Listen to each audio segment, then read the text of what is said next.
En tant que propriétaire, tu peux construire un immeuble en presque 10 ans et finir par le perdre en seulement quelques mois. Et ce, pas à cause d'un incendie, pas à cause d'une catastrophe, mais seulement à cause des habitants même du bâtiment.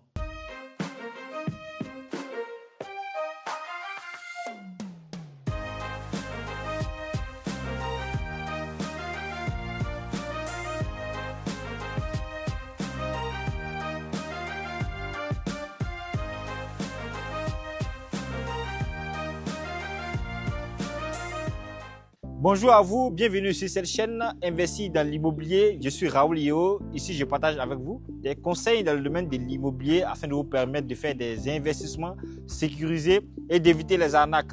Si vous êtes nouveau sur la chaîne, n'hésitez surtout pas à vous abonner et à activer la cloche de notification pour ne pas manquer les prochaines vidéos. Aujourd'hui, les propriétaires vivent un problème silencieux mais qui est extrêmement coûteux.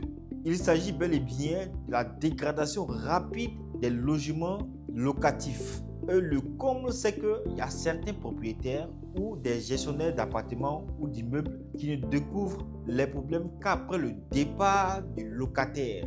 Par exemple, lorsque le gestionnaire ou le propriétaire décide de venir faire l'état des lieux, lorsque le locataire est en train de quitter son appartement, c'est en ce moment qu'il se rend compte de tous les problèmes que le locataire a causés dans son appartement.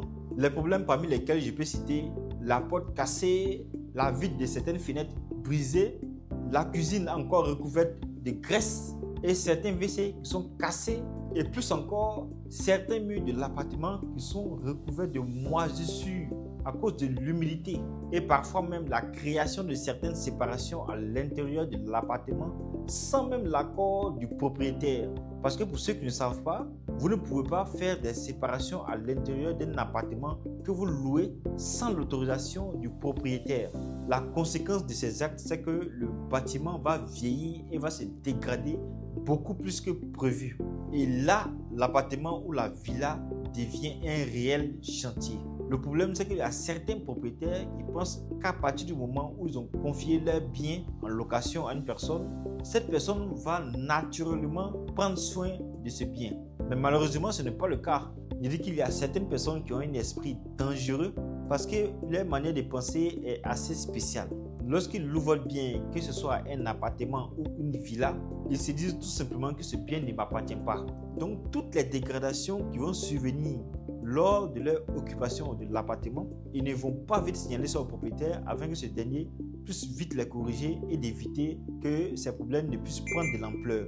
Les problèmes tels que les infiltrations d'eau dans le plancher, la moisissure sur les murs, la peinture qui se décolle, parce que pour eux, c'est le propriétaire qui doit prendre soin de son bâtiment.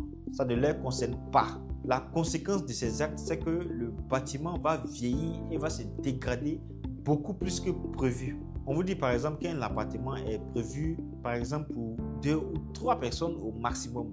Mais à la fin, tu vas retrouver plus de 6 à 8 personnes vivant dans ce petit appartement. Les problèmes qu'une telle occupation peut vous causer, c'est que les installations sanitaires seront sollicitées en permanence. C'est pareil que les installations électriques qui seront toujours sollicitées. En plus de cela, je vais rajouter l'humidité excessive dans la maison. Et donc, tous ces problèmes vont engendrer une dégradation accélérée du bâtiment ou de la villa.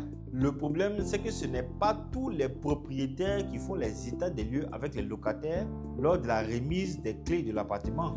Donc, à la fin, ils n'auront aucun moyen juridique pour pouvoir mettre la pression sur le locataire afin que ce dernier puisse faire les réparations que lui-même il a causées dans l'appartement. Donc, quand les travaux vont commencer réellement dans l'appartement, je vais parler des travaux d'électricité, les travaux de plomberie, les travaux de carrelage peut-être, la caution versée par le locataire va devenir insignifiant par rapport aux dépenses réelles. Et donc, si le propriétaire n'a pas assez de trésorerie afin de pouvoir compléter et faire tous les travaux en bonne et due forme, le bien en général va commencer à perdre sa valeur marchande. Le bien va commencer à perdre aussi son attractivité. Il va commencer à perdre ses bons locataires. Et enfin, le bien va commencer à perdre sa rentabilité. Si le bien est dégradé, il va rester vide pendant longtemps. Et s'il reste vide pendant longtemps, cela va représenter une perte d'argent. Retiens très bien cette chose. L'immobilier ne se résume pas uniquement qu'à construire, mais à sa capacité à pouvoir conserver tout le patrimoine qu'on a déjà construit. Voilà, ce sera tout concernant cette vidéo. C'était Raoul Yo, votre conseiller en immobilier. Je vous dis à très bientôt pour une prochaine vidéo.